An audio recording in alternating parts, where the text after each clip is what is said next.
대통령실의 입장에 대해서 제가 몇 가지 지적하겠습니다. 대통령실이 이종석 전 국방장관의 출국 금지를 몰랐다고 해명을 했습니다. 말도 안 되는 일이고 이게 사실이라면 국가기관과 국가 시스템이 무너진 것입니다. 언론에 따르면 이종섭 전 국방장관이 오늘 호주로 출국 예정이라고 합니다. 출국 금지 보도 하루 만에 공수처는 이종섭 전 장관을 소환 조사하고 외교부는 이미 외교관 여권을 발급했습니다. 사실상 이종섭 전 장관의 출국을 위한 의례적인 조치라고 생각을 합니다. 다시 한번 말씀드리지만 이종섭 전 장관의 출국 금지 사실을 몰랐다는 대통령실의 변명은 거짓말일 수밖에 없습니다. 법무부가 인사검증을 합니다. 출국 금지는 법무부가 하게 돼 있습니다. 그렇다면 뭐가 사실입니까? 결국 대통령 본인이 최상병 사건 사망 사건 관련된 수사 외압을 은폐하고 사건의 주요 피의자를 해외로 도피 출국시키는 것을 방치하는 것입니다. 아니, 주도한 것입니다. 이종섭 전 장관 국방부 조사본부가 조사도 하기 전에 임성근 당시 사단장 등 주요 책임자들의 혐의를 특정하지 말라고 가이드라인을 제시한 핵심 공범입니다. 더 이상 이 사람에 대해서는 출국 금지 유지해야 됩니다. 법무부는 만약에 이 사람에 대한 출국 금지를 해제한다면 법무부는 범죄 피의자에 대한 공범이 될 것입니다. 대통령은 국제적 망신 더 당하기 전에 핵심 피의자 이종섭의 호주 대사 임명을 처리하십시오.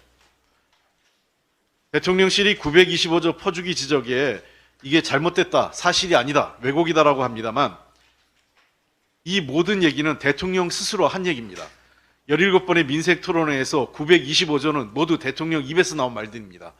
민간 예산이 민간의 투자 자본과 구분이 안 됐다고 하는데 애시당초 정부의 재정과 민간의 투자를 구분하지 않고 모두 자기가 한 것처럼 떠들고 자랑한 사람이 윤석열 대통령입니다. 그리고 이제 와서 민간 투자와 국가 재정을 구분하지 않았다? 구분 못한 분이 윤석열 대통령입니다. 민생토론회가 선거 업무가 아니라고요? 그런데 묘하게도 소위 얘기해서 여야 총선 격전지인 수도권에서만 총 11회가 열렸습니다. 그리고 본인들의 텃밭이라고 할 수 있는 부산, 대전, 울산, 창원, 서산, 대구 등 주요 지역에서 나머지가 열렸습니다. 17회, 17회 중에서 호남에선 단 한 번도 민생토론회가 열리지 않았습니다. 이게 뭘 의미하겠습니까? 자, 그렇다면 민생토론, 민생과 관련돼서 총선 개입이 아니라면 윤석열 정부는 호남을 버린 것입니다. 자신에게 표 안 줬다, 자신의 지지율이 낮았다고 호남을 버린 것입니다. 어떻게 설명하실 겁니까? 더군다나 해당 행사에 그 지역에 자치단체장 초대하지도 않았습니다. 야당의 자치단체장은. 그리고 해당 지역에 야당 국회의원도 초대하지 않았습니다. 이런 적은 없습니다. 그렇다면 차라리 여당의 자치단체장도 초대하지 말았었어야 되는 겁니다. 사람이 행동을 할 때에는 최소한 초지일관, 일관성은 있어야 됩니다. 이리 떼고 저리 떼고 이럴 땐 이러고 저럴 땐 저러고 하면 그게 총선 개입이고 선거에 영향을 주는 관건 선거입니다. 윤석열 대통령님, 제발 상식적으로 삽시다.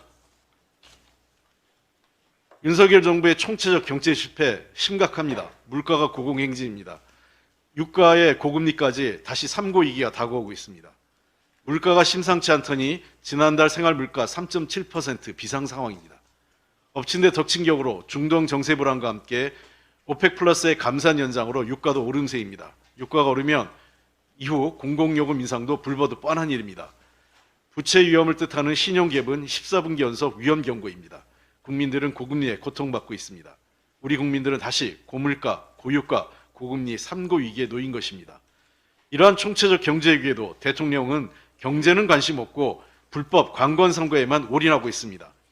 국정원 내팽개치고 총선용 공수표만 남발하니 국민들의 삶이 더욱 어려워지고 있는 것입니다. 정부가 물가 방치, 그 결과 이제 국민들은 더 심각한 어려움에 빠지고 중산층과 서민의 삶이 도탄에 빠지고 있습니다. 이번 총선은 윤석열 정부의 경제 실패에 대한 심판 선거입니다. 대통령은 불법 관건 선거 중단하고 총체적 경제 위기와 민생을 돌봐야 합니다. 그리고 여야의 국회 지혜를 모아서 함께 경제 위기를 극복하자고 힘을 모아달라고 해야 될 때입니다.